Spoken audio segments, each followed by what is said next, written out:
Bonjour à tous, mon nom est Ariane Fortier, je suis diététiste chez les producteurs laitiers du Canada et je serai votre animatrice. Bienvenue au 3e webinaire organisé par notre équipe de diététistes. Nous sommes ravis de vous dire que nous avons plus de 2000 inscriptions d'un océan à l'autre. Une période de questions suivra la présentation, mais vous pouvez poser vos questions au fur et à mesure. Veuillez noter que nous tenterons de répondre à autant de questions que possible. Si vous le désirez, nous offrons un service de traduction simultanée. Voir le bouton à cet effet au bas de votre écran. Pour télécharger la présentation, il suffit de cliquer sur le lien au bas de votre écran. Et maintenant, j'aimerais présenter le Dr Savaiano. Le Dr Dennis Savaiano occupe le poste de professeur des politiques de nutrition Virginia C. Meredith de l'Université Purdue en Indiana. Il dirige le North Central Nutrition Education Center of Excellence, un centre financé par le National Institute of Food and Agriculture du USDA. Il est également directeur associé des Community Health Partnerships du Clinical and Translational Science Institute de l'Indiana. Le Dr Savaiano étudie la digestion du lactose depuis 40 ans. Les résultats de ces recherches indiquent que la plupart de ceux qui digèrent mal le lactose peuvent consommer une quantité considérable de produits laitiers sans ressentir de symptômes d'intolérance. De plus, il s'intéresse aux méthodes d'intervention qui permettent d'expliquer aux personnes intolérantes au lactose qu'elles peuvent consommer des produits laitiers sans ressentir de symptômes gastro-intestinaux.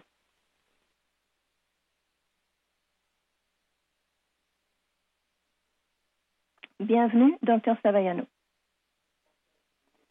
C'est un plaisir d'être avec vous aujourd'hui. Je suis ravie. Et je suis stupéfait de constater que 2000 personnes se sont inscrites. Je pense que c'est un record. Je ne me suis jamais adressée à un auditoire aussi vaste et c'est un privilège d'être avec vous. Voici ce que je me propose de faire au cours des 30 à 40 prochaines minutes.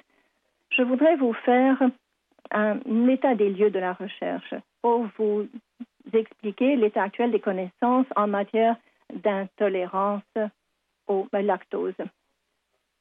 Je dois faire quelques déclarations, c'est-à-dire que je fais des recherches pour différentes entreprises et organisations, des organismes fédéraux et d'État, et je suis également membre du Conseil consultatif pour Ritter Pharmaceuticals, et je bénéficie d'un soutien à la recherche de la American Jersey Cattle Association et de l'entreprise A2 Milk.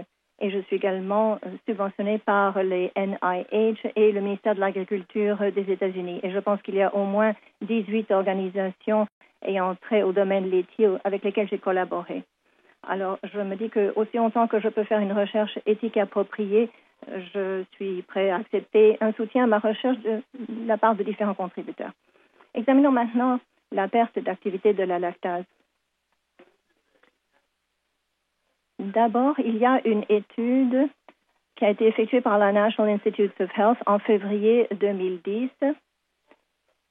Et les résultats de cette conférence sont décrits en détail sur le site web de la NIH. De plus, le comité sur la pédiatrie nutritionnelle de la Société de pédiatrie a une excellente publication sur l'intolérance au lactose, portant sur les adolescents, les enfants en bas âge et les enfants. Et je vous invite à lire ces deux ressources. Elles sont vraiment excellentes. L'activité de la lactase et le développement de la non-persistance de la lactase est parmi les phénomènes biologiques les plus intéressants de l'histoire de l'humanité. En effet, tous les mammifères sont nés avec des niveaux très élevés de lactase dans l'intestin, ce qui est normal puisque sur le plan de l'évolution, il est nécessaire pour les mammifères de boire le lait de leur mère.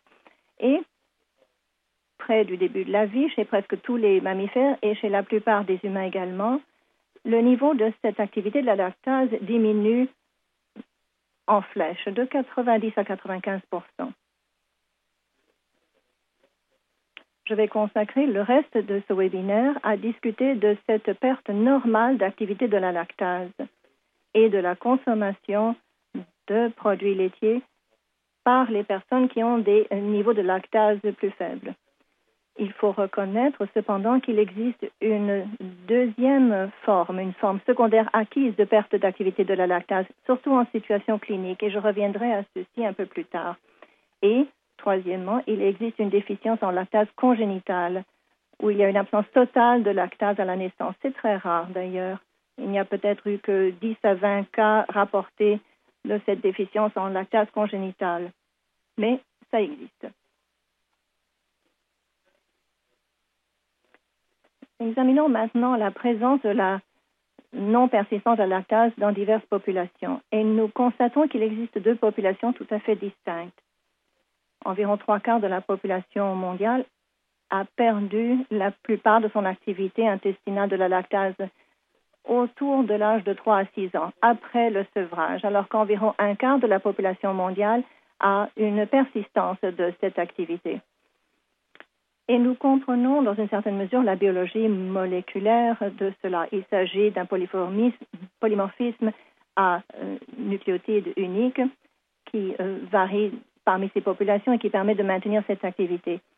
Je ne vais pas parler de la régulation de la lactase aujourd'hui, mais il s'agit d'un phénomène très intéressant et qui a fait l'objet de beaucoup d'études.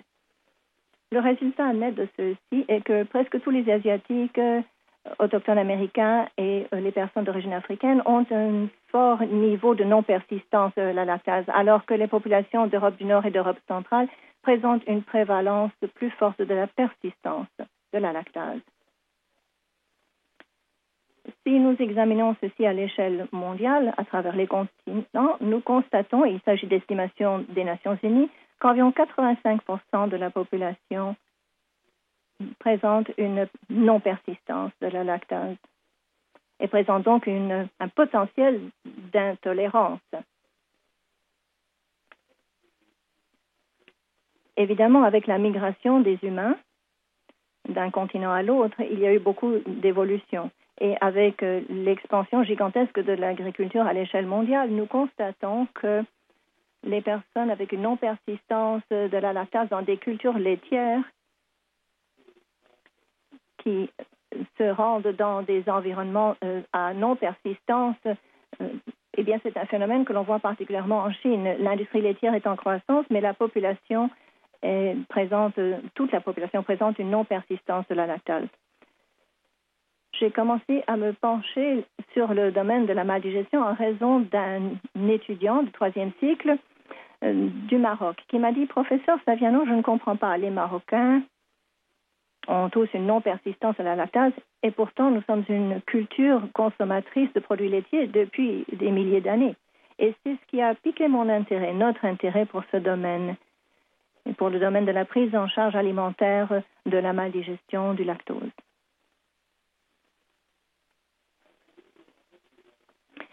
Je dois vous rappeler cependant que ces populations, à savoir les personnes qui digèrent normalement et les personnes qui digèrent mal, sont deux populations distinctes. Il y a donc deux courbes en cloche. Il y a une différence importante dans les activités enzymatiques entre les deux populations. Et il est important de le comprendre parce que la population présentant une persistance n'a pas de potentiel d'intolérance traditionnelle au lactose, alors que ceux qui digèrent mal ont ce potentiel d'être intolérants. L'enzyme qui nous intéresse dans cette activité de la lactase se voit ici à l'écran en rouge.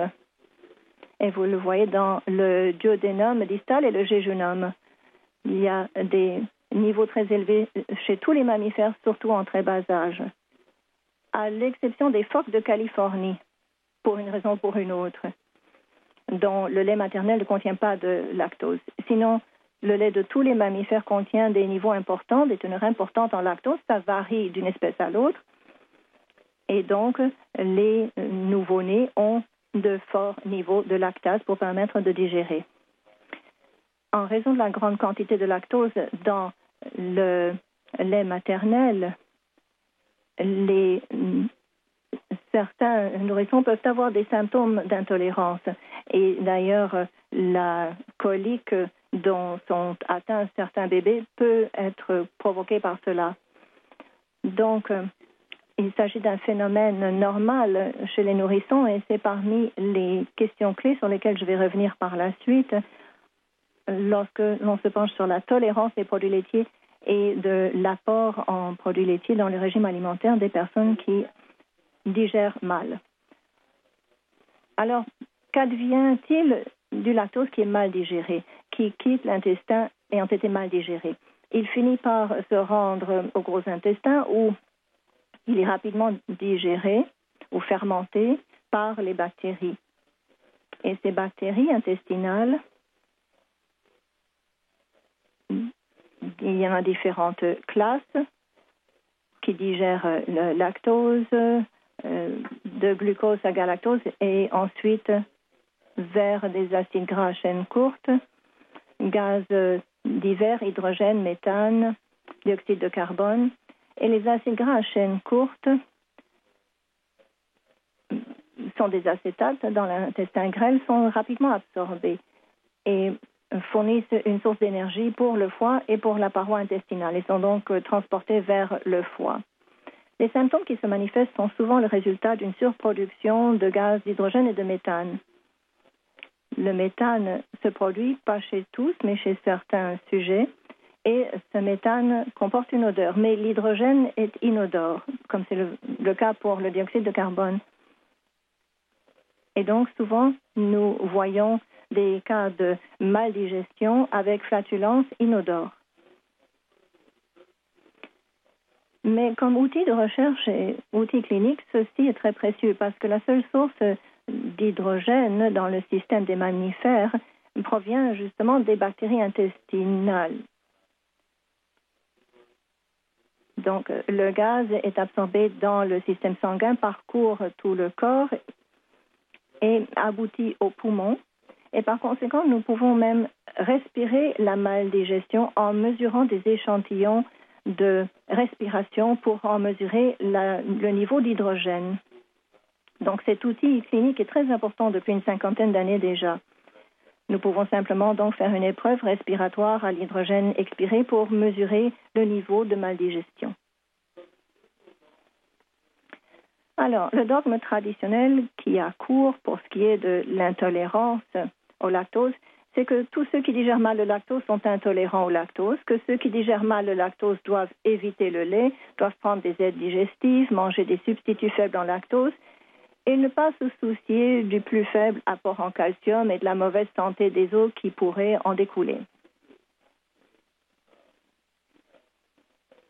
Nous avons des preuves, des données probantes de 10 000 médecins américains, données non publiées, et de ces 10 000 médecins, les 3/4 avaient tendance à donner précisément ces conseils à leurs patients, d'éviter le lait, d'utiliser des aides digestives, de prendre des substituts faibles en lactose. Donc, c'est le dogme traditionnel qui a cours du moins en médecine américaine et je pourrais vous montrer des données pour prouver que ce dogme est erroné. En fait, ce que démontre la recherche, c'est que l'intolérance au lactose perçue au véritable provoque l'évitement du lait. Ce n'est pas la maldigestion, c'est l'évitement du lait qui est le problème. L'évitement du lait entraîne un faible apport en calcium et une mauvaise santé des os. Et la maldigestion du lactose est facile à gérer si l'on prend régulièrement des portions individuelles de lait au repas. Et il pourrait y avoir d'autres causes de l'intolérance au lait. Peut-être que cela provient de la nature de la protéine, mais ces autres causes méritent d'être étudiées davantage.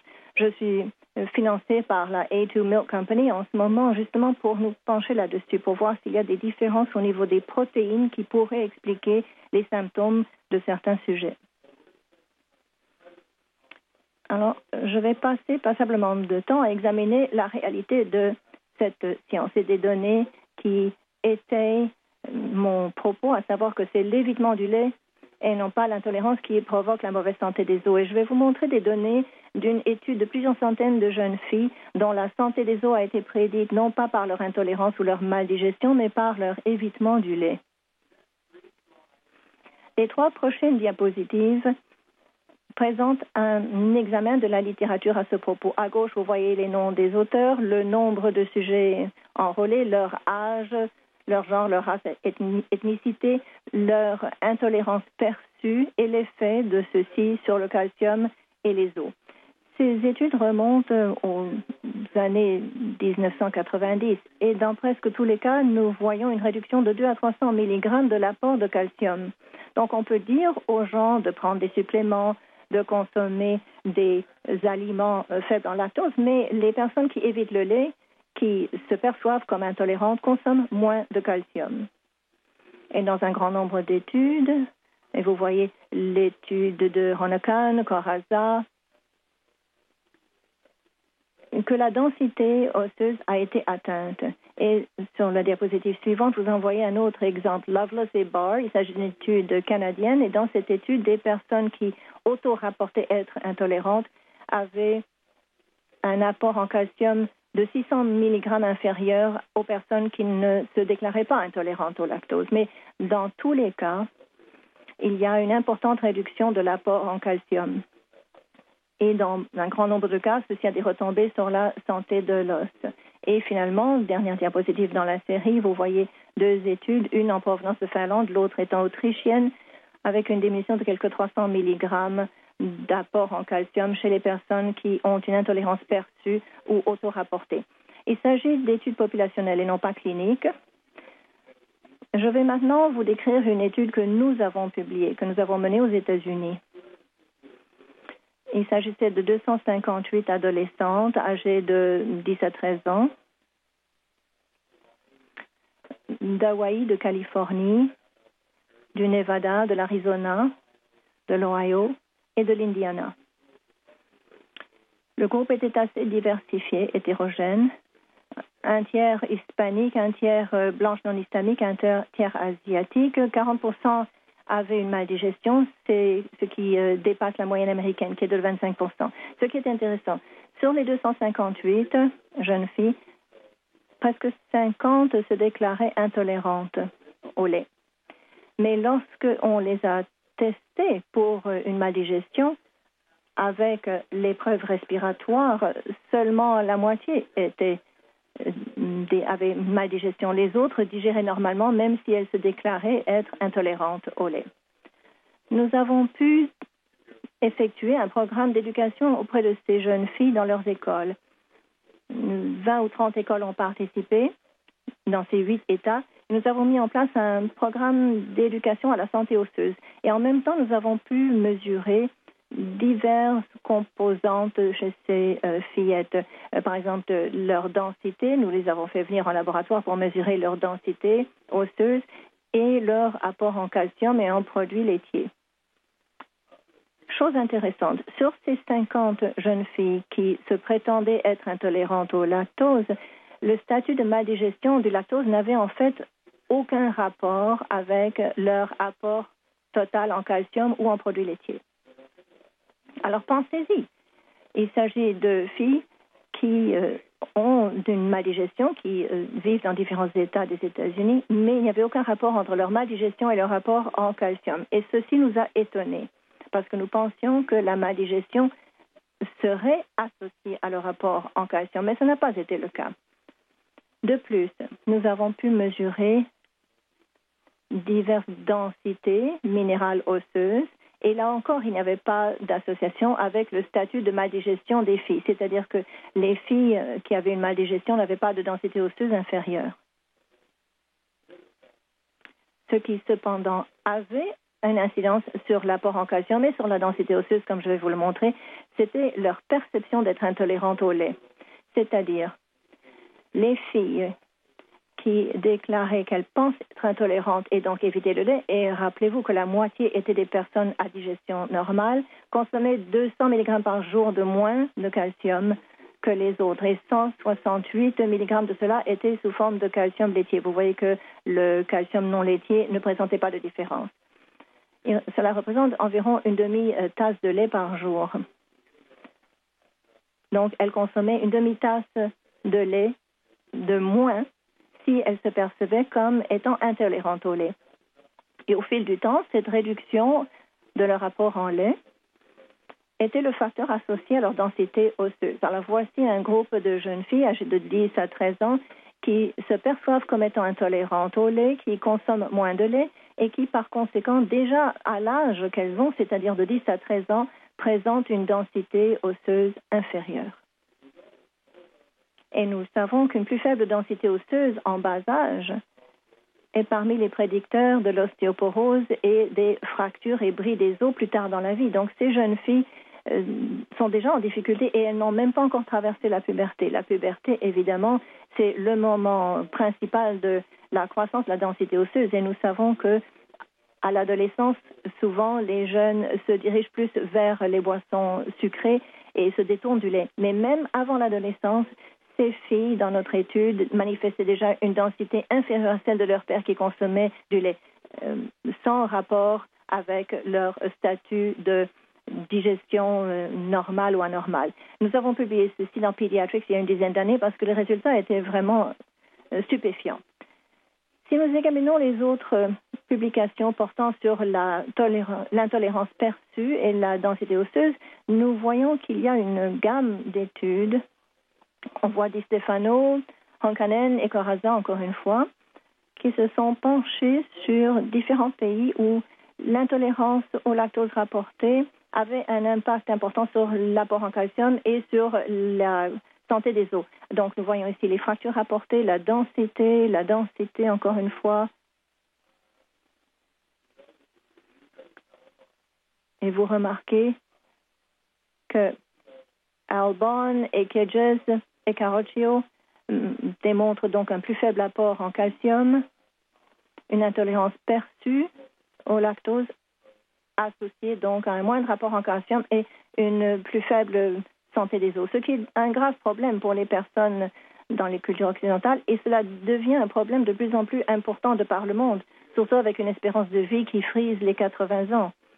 Et la plupart de nos conseils nutritionnels portent sur le développement précoce, alors qu'il semble qu'une densité osseuse adéquate plus tard dans la vie, pendant la vieillesse, est une des façons d'éviter l'ostéoporose. Alors, voici la réalité scientifique selon moi. C'est l'évitement du lait et non pas la maldigestion. Qu'il s'agisse d'une véritable maldigestion ou d'une maldigestion perçue, mène à une diminution de l'apport en calcium qui provoque une plus faible densité osseuse et un taux de fracture augmenté, surtout à un âge avancé. Examinons maintenant la prise en charge alimentaire de la maldigestion du lactose, parce que beaucoup de personnes qui ont une maldigestion ou qui se perçoivent comme étant intolérants au lactose évitent de consommer des produits laitiers. Et je pense que cette stratégie fait fausse route. C'est la mauvaise stratégie. Il est assez facile, en effet, de gérer la consommation de produits laitiers chez les personnes atteintes de maldigestion, à condition de respecter certaines règles fort simples tirées de la recherche. D'abord, la dose. La dose est absolument essentielle. Nous avons des preuves qu'un verre de lait est bien toléré, 2 verres beaucoup moins bien. Le moment de la dose est important également.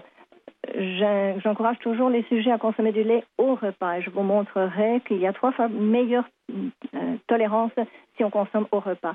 Chose intéressante, les bactéries du côlon s'adaptent chez les sujets qui consomment régulièrement du lait. Je vais vous montrer des données de cette adaptation du côlon. Nous pouvons même transformer les personnes atteintes de maldigestion en ceux qui digèrent normalement en leur faisant consommer régulièrement du lait pour changer les bactéries du côlon. La lactase résiduelle chez les mammifères est également un facteur important. Et évidemment, les sources d'aliments varient selon leur teneur en lactose varie. Et l'aversion acquise est une considération importante. Tout le monde a une aversion pour tel ou tel aliment. Lorsque je grandissais en Californie, ma mère, qui était italo-américaine, cuisait du brocoli, mais jusqu'à le faire fondre quasiment. C'était beaucoup trop cuit, elle mettait beaucoup d'ail et je détestais ça. J'ai pris des années à surmonter cette aversion. Maintenant, j'adore le brocoli, mais à l'époque, pas du tout. Alors, voici une étude que nous avons faite pendant les années 80. Nous avons fait consommer la même quantité de lactose au même sujet dans une étude selon un modèle croisé en analysant leurs symptômes. Alors, nous voyons que nous avons offert la lactose pure avec beaucoup de symptômes. Dans le lait, moins de symptômes. Dans un supplément alimentaire, pas beaucoup de différence par rapport au lait. Ensuite, un repas sans lactose et là, aucun symptôme. Et ensuite, nous avons ajouté le repas et le supplément ensemble. Et les symptômes étaient de moins de 1, donc insignifiants. Alors que avec le supplément à lui seul, les symptômes ont dépassé 2 et le lactose dans l'eau avait dépassé le numéro 3. Donc, en ajoutant le supplément au lactose, on peut réduire les symptômes dans une proportion de 3. Ça, ce sont de bons conseils à donner aux médecins. Toujours dire aux patients de consommer leur lactose ou leur lait au repas, ce qui diminue de façon gigantesque les symptômes, parce que cela donne plus de temps au lactose pour être digéré. Alors, voilà la première leçon. Deuxième leçon. Je pense que les gens habituellement ne savent rien sur la quantité de lactose dans différents aliments. Souvent, les gens me disent « Bon, je suis intolérant au lactose, alors si je mange des fromages à pâte dure, est-ce que je vais avoir des symptômes? Ou si je consomme une petite quantité de yogourt, je vais avoir des symptômes. » Mais en réalité, le lactose est soluble dans l'eau. Ça fait partie du lactosérum. Donc, lorsque l'on fabrique des fromages, on élimine presque tout le lactose des produits laitiers. Donc, les fromages à pâte dure n'en contiennent presque pas. Les teneurs en lactose sont très faibles pour tous les fromages. Pour un verre de lait, il y a de 12 à 13 grammes de lactose par 8 onces. Et le yogourt est plus ou moins pareil. Je reviendrai sur le yogourt qui est très bien toléré. Je vous expliquerai pourquoi dans quelques instants. Mais les produits laitiers ne sont pas homogènes quant à leur teneur en lactose. Les crèmes glacées, par exemple, ont environ la moitié de la teneur en lactose que le lait à volume égal. Et sont donc mieux tolérées parce que la dose est plus faible et parce qu'il y a davantage de solide dans une crème glacée que dans du lait. Donc, les gens doivent comprendre que les niveaux de lactose varient d'un aliment à l'autre. Dans la plupart des cas, seul le lait provoque des symptômes. Les fromages provoquent rarement des symptômes chez les personnes qui ont une intolérance traditionnelle ou typique au lactose. Voici une étude qui remonte aux années 70, qui répète ce que je viens de dire au sujet du temps de transit et des solides dans les aliments. L'acteur a fait cette étude administrant du lactose dans l'eau, du lait écrémé et du lait entier à ces sujets. Et comme on pouvait s'y attendre, plus il y avait de solides, de nutriments et de calories ajoutés au lactose, moins il y avait de symptômes. Et d'ailleurs, dans cette étude, on voit que le lait entier avait moins de la moitié des symptômes du lactose dans l'eau. Je ne fais pas la promotion du lait entier en raison de sa teneur en matière grasse. Ça dépend de si l'individu a besoin des calories. Mais si vous ajoutiez cette composante au lactose dans l'eau, vous réduiriez les symptômes. Alors, je vous ai déjà parlé de mon étudiant en 3e cycle dans les années 80, en provenance du Maroc, qui m'a dit « Saviano, je ne comprends pas pourquoi les Marocains peuvent consommer des produits laitiers alors que nous avons tous une maldigestion. » Eh bien, les Marocains et autres personnes du Moyen-Orient consomment depuis très longtemps du yogourt. Alors, nous avons commencé à nous pencher sur cet aliment avec ce jeune homme, Mustapha Alouji, et nous avons examiné la littérature. Et il semble y avoir des indications, surtout à partir d'études fondées sur les animaux, que le yogourt avait des propriétés toutes particulières. Nous ne savions pas exactement quelles étaient ces propriétés, mais nous avons fait une étude que vous voyez à l'écran, démontrant que les yogourts sont bien tolérés, peu importe leur teneur en lactose. Si vous regardez la ligne orange, avec un hydrogène expiré relativement bas, ce qui indique une maldigestion inférieure. Il s'agit donc d'échantillons de respiration de longue durée chez les sujets dans une analyse croisée randomisée qui consommaient du yogourt. Si on administre du lait, qui est la ligne violette, vous voyez qu'il y a une forte proportion de maldigestion. Et la ligne jaune représente le lactose dans l'eau. Et là aussi, il y a beaucoup de maldigestion. Si vous administrez la même quantité de lactose sous forme de yogourt, il y a un tiers de cette manifestation de maldigestion. Donc, le lactose du yogourt se digère beaucoup mieux que le lactose du lait, pour des raisons sur lesquelles je reviendrai.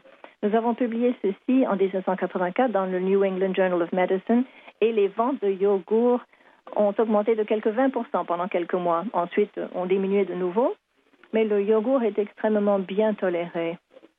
Ces sujets n'ont manifesté aucun symptôme après avoir consommé 440 grammes de yogourt, mais avec 400 grammes de lait, avec la même quantité de lactose, environ la moitié présentait des symptômes. Et nous avons répété cette étude avec différentes formes de yogourt en vente dans les commerces. Et vous voyez ici 4 yogourts différents que nous avons comparés au lait. Et tous ont produit presque zéro maldigestion. Et ces études ont été répétées en France et par divers autres groupes de chercheurs.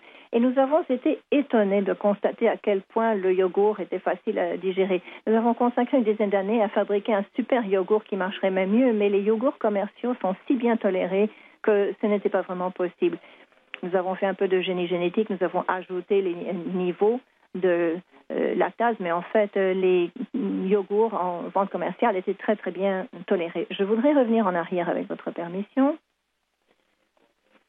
parce que je voudrais ajouter quelque chose au sujet des yogourts. Donc, l'hydrogène expiré des yogourts 3, 4, 5 et 6. Donc, nous avons examiné les estomacs et les intestins de ces sujets. Nous avons prélevé des échantillons et nous avons constaté que les bactéries du yogourt contiennent des niveaux importants de lactase microbienne qui fait partie de la culture de yogourt et que cette lactase était active dans l'intestin grêle. Un groupe français, des collègues de Paris, a prélevé les contenus de l'intestin grêle distal après consommation de yogourt et a constaté que tout le contenu était provoqué par la lactase microbienne du yogourt dans l'intestin grêle. Si bien que au bout de l'intestin grêle, ce qui rentre dans le gros intestin était essentiellement sans lactose. Donc, le yogourt, c'est un peu comme si l'on buvait un verre de lait avec un supplément enzymatique et ça marche très, très bien. Alors, voilà un autre conseil à donner aux personnes qui digèrent mal. Alors, ceci nous a amené à examiner la chose suivante. Si les bactéries du yogourt donnent de si bons résultats, qu'en est-il des bactéries dans l'intestin? Est-ce que ces bactéries peuvent s'adapter pour améliorer la digestion du lactose? Voici une étude de sujets avec maldigestion que nous avons adapté au lactose dans l'eau ou à la dextrose dans l'eau, donc sucre dans l'eau, et ensuite on leur a fait prendre une charge de lactose. Il s'agit des mêmes sujets. Alors, vous voyez l'adaptation du côlon en ligne verte lorsqu'il y avait une adaptation à la dextrose dans l'eau. La dextrose est entièrement digérée dans l'intestin grêle. Il n'y a pas de maldigestion. Il n'y a pas d'influence sur les bactéries du gros intestin. Et vous voyez qu'il y a un grand nombre d'exemples de maldigestion. L'hydrogène respiratoire augmentait à 70 parts par million. Il y avait beaucoup de production de gaz et il y avait plus de symptômes. Il y avait une sévérité de flatulence presque double et fréquence plus que double. On a demandé aux gens de compter leurs épisodes de flatulence parce que c'est une bonne façon de mesurer la maldigestion. Mais avec une adaptation à la dextrose, il y avait passablement de symptômes lorsqu'on leur a fait consommer du lactose. Ensuite, le même groupe de sujets randomisés, on leur administre de la lactose 3 fois par jour au repas pendant une période d'une dizaine de jours. On les adapte donc au lactose, si bien que leurs bactéries dans le côlon sont régulièrement exposées au lactose. Ensuite, on leur fait un challenge au lactose au petit déjeuner et ils ne fabriquent presque pas d'hydrogène. Non seulement il n'y a pas de production d'hydrogène, mais chez ces sujets, il y a beaucoup moins de symptômes ou la sévérité est beaucoup moindre, si faible qu'elle est presque insignifiante. La ligne de départ pour les flatulences est de 7 à 10. Et donc, pour ce deuxième sujet, il n'y a eu presque pas d'augmentation de la flatulence. Alors, nous voyons une belle adaptation du côlon au lactose. Et ce sont parmi les choses que nous disons à nos sujets intolérants au lactose.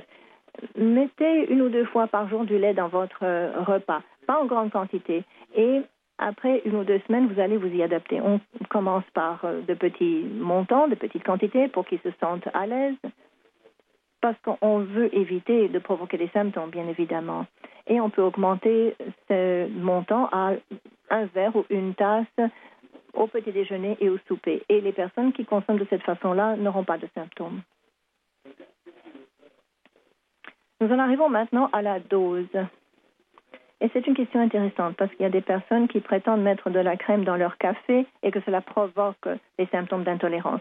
Voici encore une étude croisée à double insur randomisée avec 5 doses différentes de 0 à 20 grammes de lactose.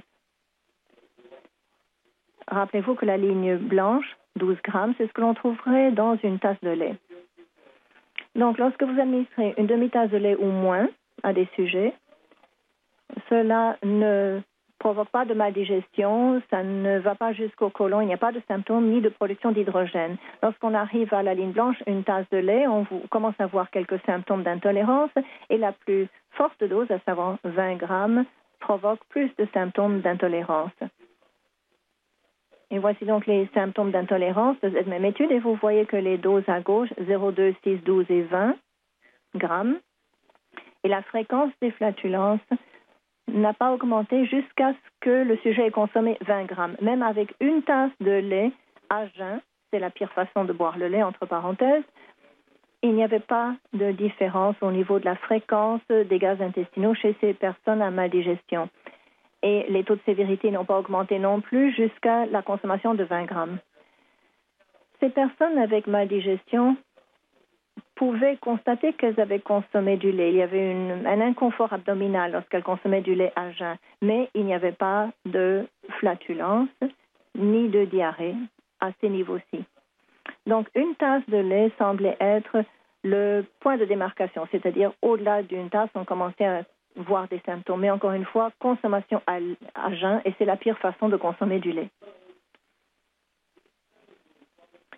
Donc, lorsque nous avons publié ces études, on nous critiquait parce que nous choisissions des sujets qui digéraient mal, mais qui ne se déclaraient pas forcément être intolérantes.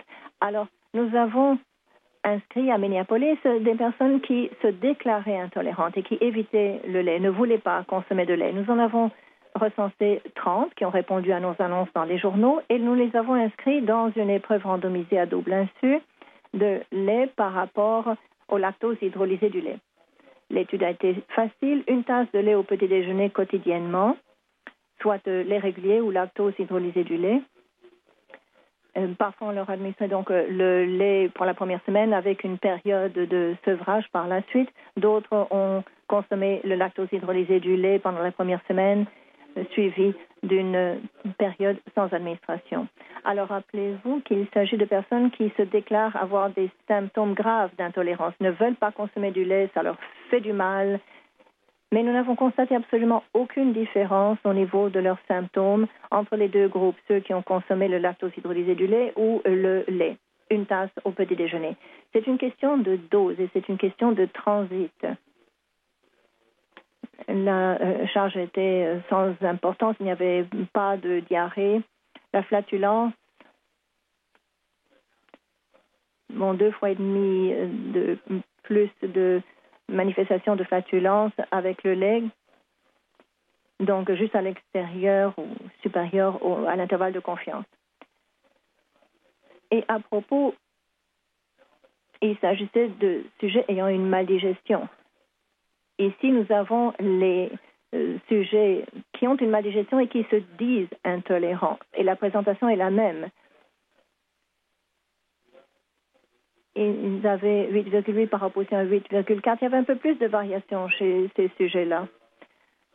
Mais c'est revenu à 0 et à peu près la même augmentation de la flatulence. Il s'agissait donc de sujets à digestion normale. Donc, il y avait quelque chose qui se passait, mais c'était très minime, c'est-à-dire 1 ou 2 épisodes de flatulence supplémentaires par jour.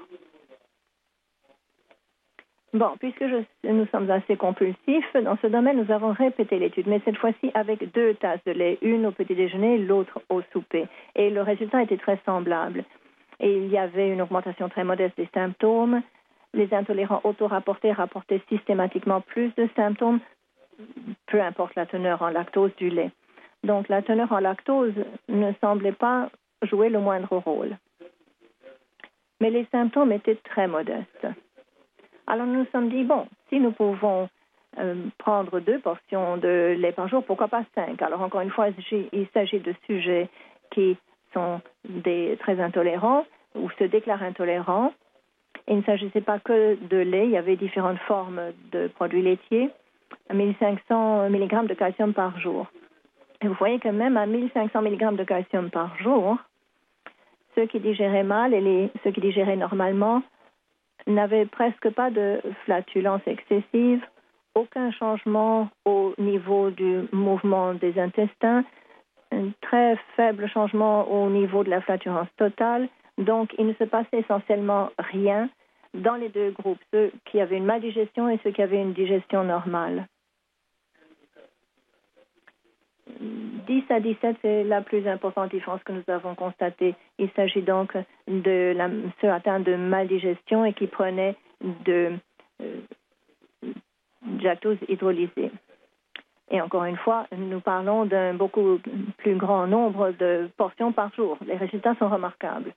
Alors, nous nous sommes dit, qu'est-ce qui s'est publié d'autre dans la littérature? Nous avons effectué une méta-analyse pour étudier des groupes à double insu en modèle croisé. Il s'agissait d'adultes, pas d'enfants. Et il y avait de groupes témoins. Dans beaucoup d'études, il n'y a pas de double insu adéquat ou de groupe témoin adéquat. Alors, nous avons examiné ces études qui utilisent une dose physiologique de moins de 20 mg. C'est quand même une portion importante, c'est 2 tasses de lait. Et nous avons trouvé 1500 citations, mais seules 11 des études répondaient à nos critères d'inclusion. Et si vous regardez ces 11 études, vous ne constatez aucune différence au niveau du ballonnement abdominal, de la douleur abdominale, essentiellement pas de différence au niveau des selles, aucune différence essentiellement. Et la variation traverse le zéro, la ligne en pointillé. La plupart de ces études sont mes études, Suarez, Hertzler et autres. Ici, vous voyez les mouvements des intestins, la diarrhée, l'expression de flatulence, expulsion de gaz intestinaux, et tout ceci a une incidence proche de zéro. Alors, lorsque vous utilisez une dose raisonnable de lactose en insu, en aveugle, vous voyez très peu de symptômes. Maintenant, le résumé. Il nous semble que l'intolérance au lactose est une combinaison de l'activité résiduelle de lactase, que je n'ai pas beaucoup abordé, de lactose alimentaire, de l'histoire de la fermentation dans le côlon et l'effet du transit gastro-intestinal qui est provoqué par la différence entre la consommation du lait à jeun par rapport à la consommation au repas. Je voudrais maintenant brièvement aborder l'intolérance secondaire au lactose, qui est une préoccupation importante pour certaines populations, surtout chez les personnes qui sont atteintes de syndrome du côlon irritable, qui ont des douleurs abdominales récurrentes, qui ont une gastroneurite et surtout chez les personnes qui ont une malnutrition protéino-énergétique. C'est un problème, cette intolérance secondaire est un problème important sur lequel vous allez devoir vous pencher. Je ne vais pas m'éterniser là-dessus, mais je veux quand même signaler que ce sont des problèmes qui peuvent provoquer une intolérance. Nous voyons que le lactose se trouve dans la lumière de l'intestin, très susceptible à l'éthanol. Donc, les alcooliques peuvent être atteints. Il y a une plus forte propension à l'infection, à la malnutrition et à une intolérance secondaire. En résumé, donc, l'intolérance au lactose perçue est un obstacle à la consommation de calcium chez certaines personnes qui digèrent mal et même chez certaines qui digèrent normalement. Et nous parlons donc d'une réduction de 2 à 300 mg d'apport journalier, une plus faible densité de la masse osseuse avec consommation de calcium plus faible à long terme chez les femmes jeunes et plus âgées, et cela provoque une augmentation du taux de fracture du bas du corps sauf à la cheville. La prise en charge est relativement simple. Une portion de lait est typiquement bien tolérée au repas. Beaucoup de produits laitiers sont bien tolérés, les yogourts, les fromages à pâte dure. Une consommation régulière de lait augmente la tolérance du côlon et l'absence de tolérance ne devrait pas faire obstacle à l'ajout de produits laitiers à l'alimentation. Je vous remercie énormément de votre attention et j'ai hâte de répondre à vos questions et je pense avoir respecté mon horaire. Merci. Merci beaucoup, Dr. Savaiano, de cette présentation extrêmement intéressante. Et maintenant, voici la première question. Pourriez-vous préciser la différence entre la maldigestion du lactose et l'intolérance au lactose? Merci de cette question. Une excellente question. Les personnes qui digèrent mal le lactose ont un faible niveau de lactase intestinale. Et ce faible niveau de lactase dans l'intestin permet à leur lactose d'atteindre le gros intestin et subir une fermentation par les bactéries. Donc, la maldigestion est une caractéristique, un trait génétique, alors que l'intolérance au lactose est un événement, une manifestation. Si les personnes ont des gaz intestinaux excessifs ou un ballonnement ou un inconfort, ils ont des symptômes d'intolérance.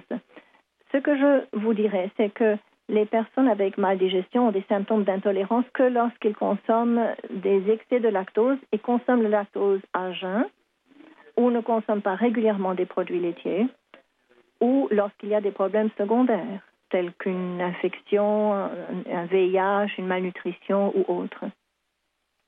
Merci. Est-ce que le fait de réchauffer le lait peut avoir une incidence sur la tolérance chez les personnes ayant une maldigestion? C'est-à-dire, est-ce que le fait d'amener le lait au point d'ébullition a-t-il un impact? Alors, est-ce qu'on peut améliorer la tolérance en réchauffant le lait, si j'ai bien compris la question?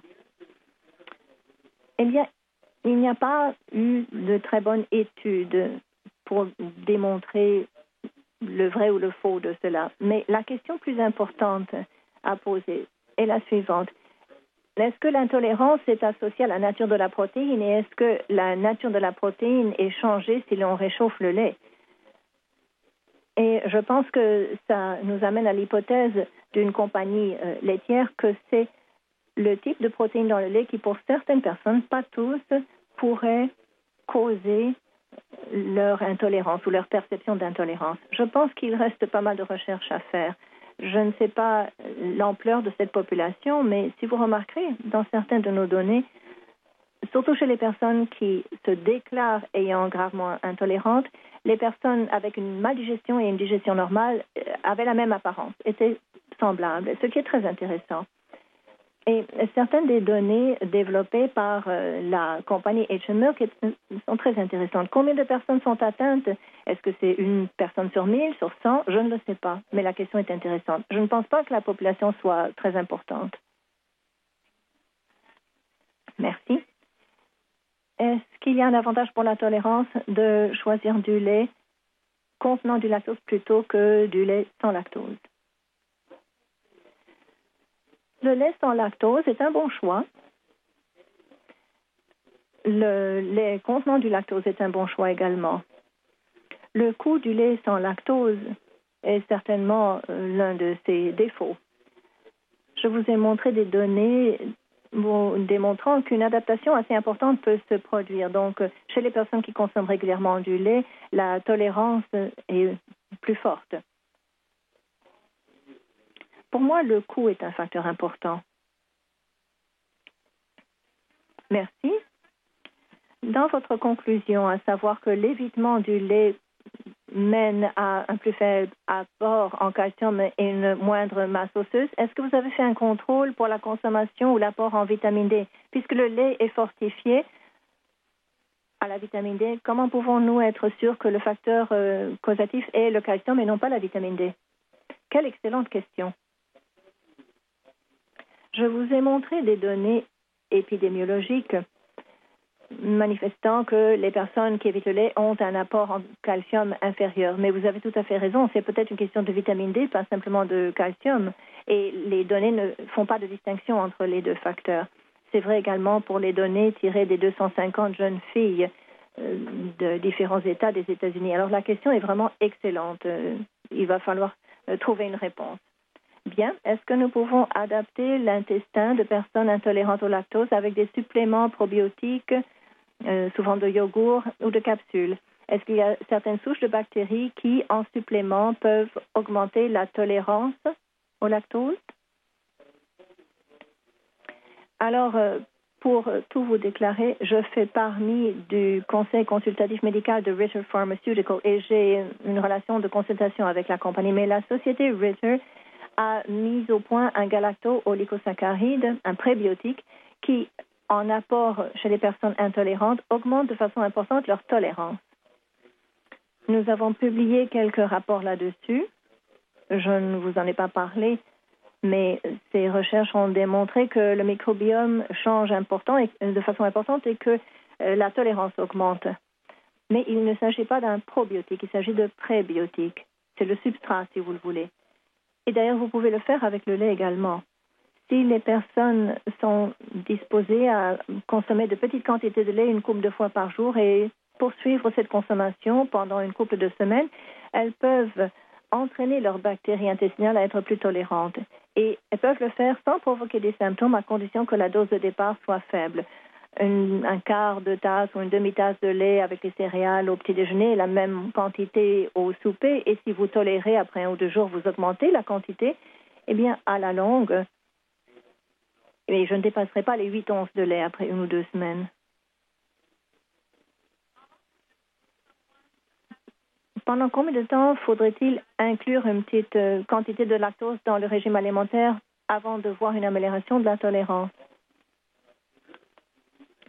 Eh bien, nous discutons de cela justement chez Ritter. Leur étude a porté sur 30 jours et les résultats sont probants à 30 jours. Les premières études que j'ai évoquées portant sur l'adaptation n'avaient une durée que de 10 jours, mais nous avons utilisé des doses de lactose assez importantes sur ces 10 jours. Donc, les données de recherche indiquent que l'éventail se situerait entre 10 et 30 jours. Je pense que c'est plus proche de 10, mais d'autres collaborateurs prétendraient que ce serait plus long. Bien, ce sont d'excellentes questions. Alors, nous en avons encore une. D'après ce que je comprends, les personnes intolérantes au lactose n'ont pas cette intolérance pour des raisons génétiques. La maldigestion du lactose est entièrement d'origine génétique. Les personnes qui évitent le lait, lorsqu'on leur demande, lorsqu'on mesure s'ils ont une maldigestion ou non, en fait, un tiers de ces personnes sont des personnes qui digèrent normalement. Donc, il y a des personnes avec une maldigestion génétique qui évitent le lait, mais il y a également d'autres personnes qui digèrent bien, mais qui évitent de consommer du lait. Vous me demanderiez peut-être pourquoi ils évitent le lait. Lorsqu'on les interroge, ils nous disent, eh bien, nous sommes intolérants. Ils se perçoivent comme intolérants. C'est peut-être une question de protéines, c'est peut-être une aversion contre le lait. Je vous ai raconté l'exemple de mon aversion au brocoli trop cuit de ma mère. Eh bien, il y a des personnes qui simplement n'apprécient pas le lait. Pourquoi n'aiment-ils pas le lait? C'est une autre question intéressante. Mais il y a à la fois des personnes qui digèrent mal et qui digèrent bien et qui évitent le lait. Merci. Est-ce que la grossesse peut avoir une influence sur la tolérance au lactose ou l'intolérance au lactose? Il y a quelques données sur la grossesse et l'intolérance au lactose qui suggèrent qu'il y a davantage de tolérance pendant la grossesse. Il y a quelques explications à ce phénomène. Explications possibles. D'abord parce qu'on encourage les femmes à consommer du lait pendant la grossesse et donc elles adaptent les bactéries de leur côlon. Ou alors, il y a peut-être des changements au niveau du temps de transit. Un transit plus lent pendant la grossesse pourrait augmenter la tolérance. Mais encore une fois, ceci n'a pas été bien étudié. Mais il semble être possible qu'il y ait justement davantage de tolérance, une meilleure tolérance pendant la grossesse. Merci. J'aimerais beaucoup faire cette expérience. Si quelqu'un voulait bien me subventionner, je pense que ce serait une étude très intéressante. Effectivement. Est-ce que l'allaitement maternel protège contre l'intolérance? Il y a un lien entre cette question et la précédente. Je n'ai pas vu de données probantes établissant cette corrélation entre l'allaitement maternel et la tolérance. Normalement, nous pensons que la lactase intestinale est complètement contrôlée génétiquement. On ne peut pas manipuler cela par des considérations environnementales. Donc, l'allaitement maternel ne changerait rien à l'activité intestinale de la lactase. Et ceci se fonde sur des recherches effectuées il y a une trentaine ou quarantaine d'années. Il semble y avoir de nouvelles preuves, cependant, anciennes et nouvelles d'ailleurs, qu'il y a une certaine possibilité de manipuler l'activité de la lactase chez certains sujets. Il y a quelques données quant à la fluorose de l'intolérance. Il semble que le type de protéine peut jouer un rôle. Il y a peut-être également des considérations épigénétiques qui entrent en jeu. Question très intéressante, donc. Et il faudrait poursuivre la recherche. Mais de manière générale, nous croyons que cette enzyme est contrôlée entièrement par la génétique. Peut-être que nous avons tort, mais c'est la version qui prévaut. Est-ce que l'intolérance au lactose est plus répandue chez les femmes, puisque la plupart des études portent sur des femmes ou des filles? Encore une question excellente.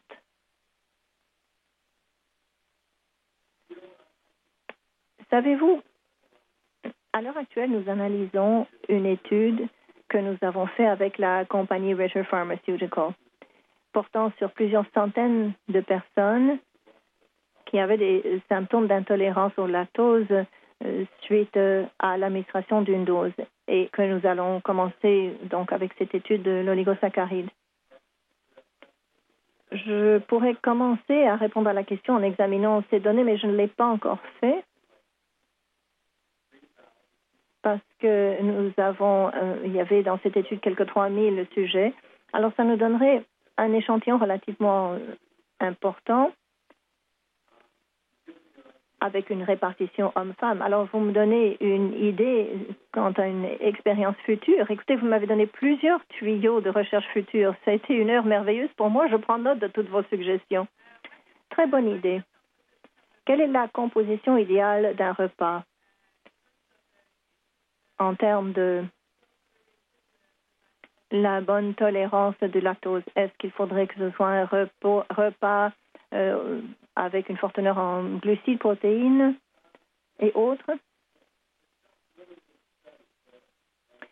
Ça n'a pas vraiment été étudié.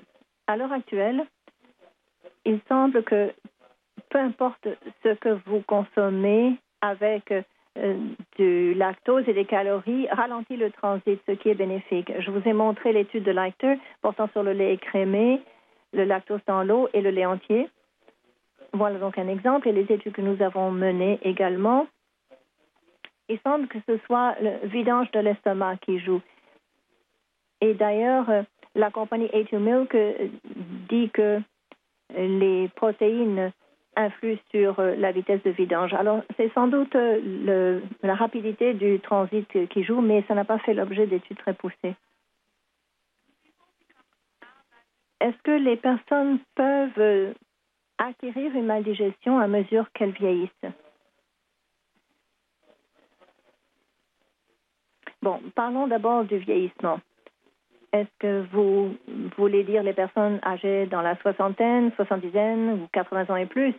C'est différent, alors que les enfants qui vieillissent de la première enfance vers la puberté. Alors, examinons ces deux domaines. Question très intéressante d'ailleurs. Commençons avec les enfants. Il semble que l'enzyme diminue vers l'âge de 3 à 5 ans. Certaines études indiquent que cela pourrait se passer un peu plus tard dans la vie de l'enfant, vers 9 à 12 ans. Mais la plupart des études indiquent que la baisse se passe après le sevrage vers l'âge de 3 à 5 ans, ce qui concorde avec ce que nous savons sur d'autres mammifères. Pour la population plus âgée maintenant, il existe peu d'études dans ce domaine. Il y en a une que nous avons publiée il y a de nombreuses années où nous nous sommes adressés à une église asiatique à Minneapolis pour mesurer la tolérance au lactose chez les personnes âgées, les personnes plus jeunes, et il n'y avait aucune différence.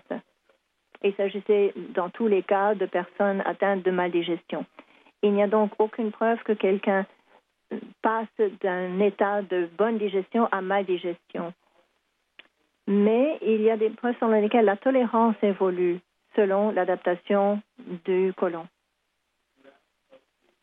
Si vous interrogez les personnes qui croient être devenues intolérantes, ce qui leur est arrivé, je pense que de façon anecdotique, ces personnes vous diront « Oh, j'ai ce problème de diarrhée ou une infection de mon intestin, quelque chose qui a agressé mon intestin et il ne s'est jamais rétabli. » Et ça pourrait être un problème de bactéries intestinales, de microbiome, ou peut-être que c'est un problème d'enzymes de l'intestin grêle. Mais c'est sans doute une question de microbiome. C'est tout ce que nous en savons pour l'instant. Mais 4 ou 5 études ont été effectuées auprès de personnes âgées qui suggèrent qu'en réalité, il n'y a aucune différence selon l'âge. Peut-être en fonction d'une maladie, il pourrait y avoir une différence, surtout quand nous parlons de maldigestion secondaire. Merci. Voilà donc la dernière question. Je vous remercie encore une fois, Dr. Savaiano, au nom des producteurs laitiers du Canada. Avant de partir, j'aimerais signaler aux participants de ne pas oublier de remplir le formulaire d'évaluation et d'imprimer le certificat de participation.